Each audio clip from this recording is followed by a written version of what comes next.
Daf Yomi, Tractate, Bava Metzia, page 78a, top of the page, the words Pnei Rasa. Due to its poor quality. In other words, he was eager to sell, not due to financial pressure, but he wanted to get rid of his low value field. His persistent demands for every last dinar are due to his fear that the buyer will change his mind and cancel the transaction. Pshita, the Gemara discusses a similar case.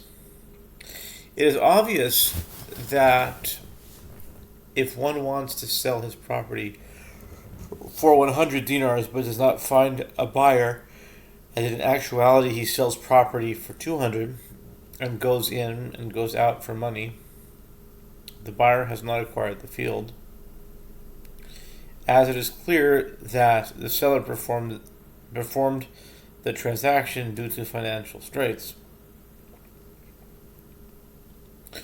But if he wants to sell his property for 100 and does not find a willing buyer, and the case was that if he troubled himself, he would find one, and instead he did not trouble himself and sells property for 200, and then he goes in and goes out for money. What is the halakha? Is he considered like one who sells a field due to its poor quality or not? No answer was found, and therefore the Gemara states that this dilemma shall stand unresolved. Teku. This is the... What number teku is this? Gem 148? Gem 147 maybe? The 147th teku is on 57. Gem 148.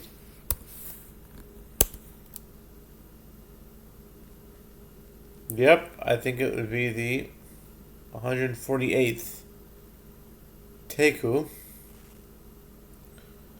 The 148th teku in Talmud Bavli. We'll do it.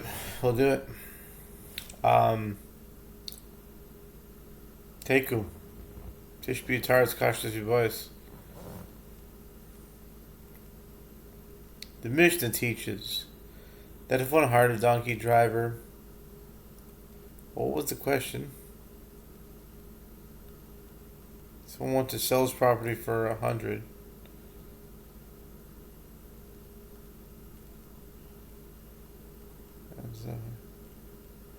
And the case was that if you...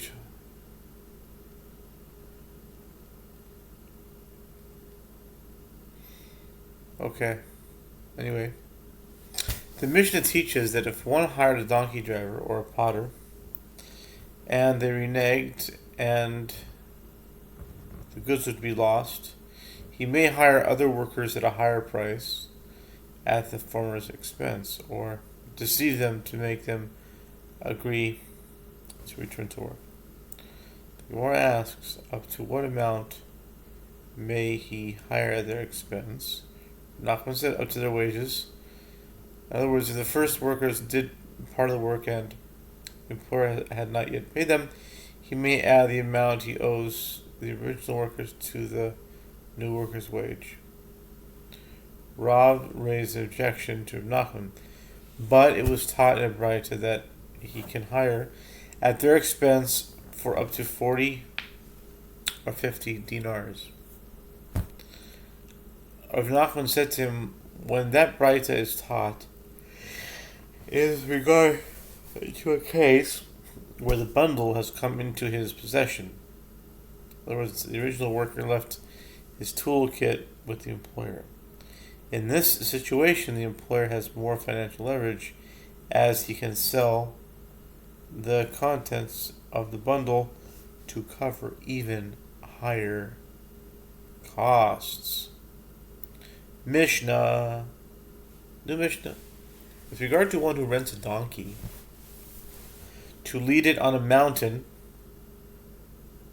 go tell it on the mountain, to lead it on a mountain, but he led it in a valley,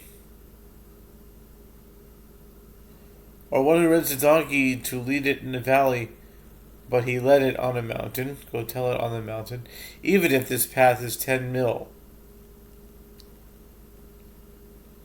And that one is also 10 mil, and the animal dies, he is liable. With regard to one who rents a donkey to lead it on a mountain, but he led it into a valley, if it slipped and injured itself, he is exempt. But if it died of heat stroke, he is liable. And as it was the walk in the hotter valley that caused its death.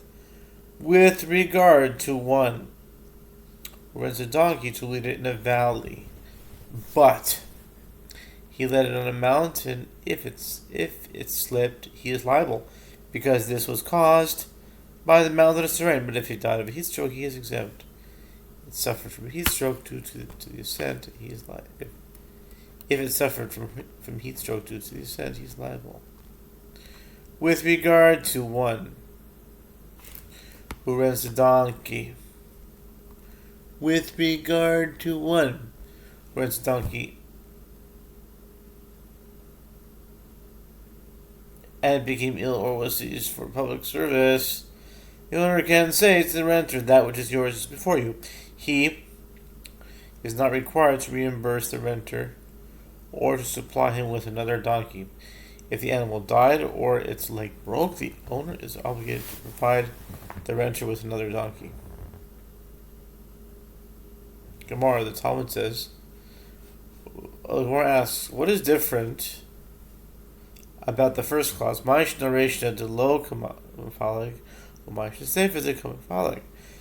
what is different about the first clause, where the Tana does not distinguish between the various ways in which the animal might have died, unless he rules that the renter is always liable? And what is different about the latter clause, where he does distinguish between whether the animal was injured through slipping or heat stroke?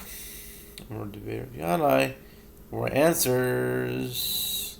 A sage from the school of Rabbi Yanai said the first clause is referring to a case where it died on account of the air, as we say.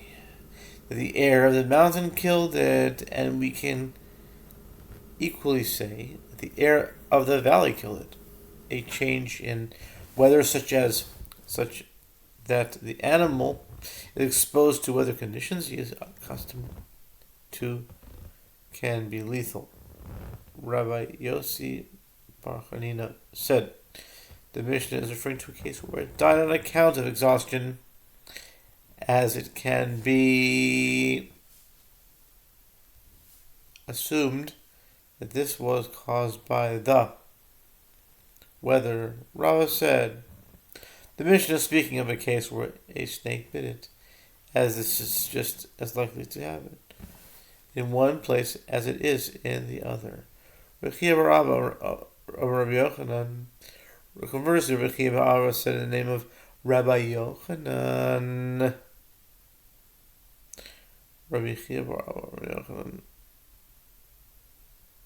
in accordance with whose opinion is this statement of the first clause of the Mishnah?